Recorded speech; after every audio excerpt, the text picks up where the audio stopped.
ہم سے روح بن عبد المؤمن نے بیان کیا، کہا ہم سے یزید بن زریع نے بیان کیا، کہا ہم سے سعید بن ابی عروبہ نے بیان کیا، ان سے قتادہ نے اور ان سے انس بن مالک رضی اللہ عنہ نے بیان کیا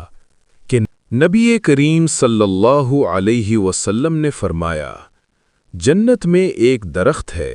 جس کے سائے میں ایک سوار 100 سال تک چل سکتا ہے اور پھر بھی اس کو طے نہ کر سکے گا۔